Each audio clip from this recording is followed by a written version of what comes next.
A dirge for £5,000 or how the London School of Theology, Northwood, stole my joy and gave me mould instead. Oh, darling, gather round, my sweet disillusioned cherubs, and let me tell you a tale so tragic, so banal, so dripping with the stale sweat of institutional failure that even Dickens would have thrown his quill down in disgust. This is the story of how the London School of Theology, Northwood, took my money, my hopes, and I swear possibly a year of my lifespan via sheer existential despair. Let us begin with the crime of the guided reading experiencio. Pardon me, I meant to say the academic journey, heavy on the air quotes, heavier on the regret. £5,000 for what? For the privilege of checks notes reading books alone in my pyjamas, while some disembodied email address occasionally muttered good job, peasant in the form of a PDF feedback sheet. Darling, even Netflix gives me more personalised attention, and it thinks I am still watching The Crown when I haven't touched it since 2018. But no, Paul Dean, bless his weary soul, said it best. For half that price, I could have started a revolutionary book club in my local church, complete with real human faces, actual laughter, and biscuits. Instead, I got gestures vaguely at the void, an overpriced correspondence course masquerading as education. The audacity, the theft, the boredom, and then we must speak of the facilities, or as I like to call them, the damp, cliquey purgatory where joy goes to die. Picture, if you will, a building that smells like the ghost of boiled cabbage and lost potential. The walls, sweating, the carpets, crunchy, the vibe. If Hogwarts was run by a particularly judgmental youth pastor who thinks jazz is sinful. And the the people. Imagine walking into a room where every conversation stops like you Ray, the wrong kind of sinner. Mature student. Outcast, Dante fit the very specific theological mould. Heretic. The cliquishness was so thick, you could sliced it with a communion wafer.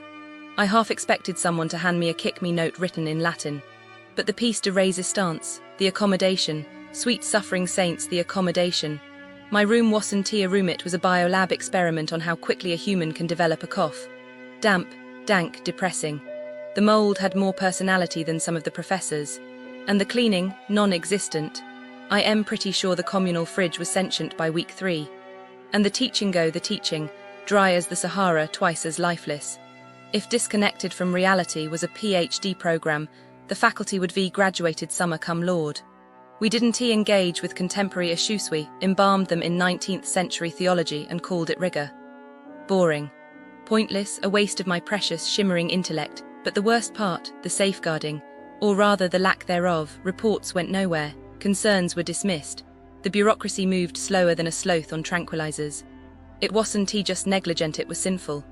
So here I am, dearest comrades in suffering, writing this eulogy for my bank account and my The dark truth about businesses near London School of Theology, Northwood. The area around London School of Theology, Northwood, is disheartening. Not in a tragic, cinematic way, more in the way of watching someone microwave a good steak. A slow, avoidable crime. Businesses here seem to operate under a silent agreement. Mediocrity is the standard, and disappointment is guaranteed. Let's start with the restaurants. The dining scene near the London School of Theology is, to put it kindly, a gamble where the house always wins. Indian cuisine here suffers from an identity crisis. Dishes arrive either bland as hospital food or sweet enough to pass for dessert. Haveli Indian cuisine is the poster child for this culinary betrayal. Their paneer, supposedly a specialty, swims in a gravy so sweet it could be dessert. Their biryani, a sad pile of rice and vegetables with all the excitement of a boiled sock. Even the dal makhani, a dish that should be rich and comforting, tastes like it was made by someone who has never tasted salt. Then there's the service. A diner once described being harassed by another customer screaming over a child watching learning videos, while staff stood by, reluctant to intervene. Delivery drivers, the lifeline of many restaurants during hard times, are treated like ghosts, ignored, dismissed, made to wait while seated customers get priority. If you're hoping for hospitality, you're more likely to find indifference wrapped in apathy. Cafes, not much better. Coffix is where coffee dreams go to die. Their lattes are just warm milk with a vague memory of espresso. Order an avocado toast, and you'll receive something resembling damp cardboard with a side of undercooked eggs.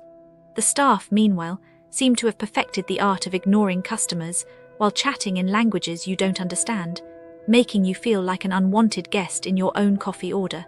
And if you dare critique the food, the owner might just insult your taste buds to your face. Now the Beck Theatre. If disappointment had a stage, this would be it. Seats so cramped you'll leave with more back pain than you came with. Shows start late if they start at all, with no apologies. Just shrugs from staff who seem just as confused as you are. One Bollywood concert was so out of tune, the singers might as well have been performing karaoke at 3 a.m. And let's not forget the legendary £23 steak, served not medium rare, but chewed leather style. Then there's Northwood University, where education feels less like enlightenment and more like a poorly run corporation. Students report bullying, ignored complaints, and tuition fees mysteriously inflating without explanation. The administration's priority: money over learning every time. So what's the verdict? Businesses near London School of Theology, Northwood, are a masterclass in lowered expectations. Overpriced, underwhelming, and often outright disrespectful. If you're visiting, come prepared. Bring snacks, patience, and maybe a therapist. Or better yet, just go somewhere else. Okay, so I was looking into things happening around London School of Theology. Northwood is a pretty quiet area, you know? But even quiet places have stuff. And it's depressing, honestly. Businesses here, they try to seem okay, but sometimes they ray not what they seem. Like some shops around here, they try to pull this thing where someone pretends to be from Trading Standards. Can you believe that? Someone going into a shop, saying they sold alcohol to a kid, showing a fake ID, and trying to get money with a card reader. Honestly, who does that? It's just mean. I bet the shop owner was so stressed, you know.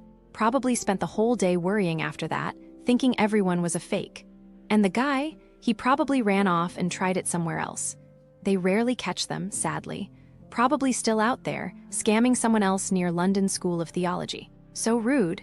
Then, there's this other thing. Businesses near London School of Theology, Northwood, a lot of them seem to bend the rules a little. I read about a place getting fined a lot of money, over $12,000, for selling illegal vapes and tobacco, and even stuff to children. Like seriously, it's so dangerous. I'm sure tourists who don't know the laws probably bought some of that stuff, thinking it was fine. And then, what? They get sick or something? That's terrible. I bet the shop owner is paying that fine slowly and probably lost customers, which serves them right, honestly. And the kids, I hope they're okay, you know? But here's the really sad bit. Businesses around Northwood, they get shut down sometimes, just taken away. There were these shops near Gabriel S. Wharf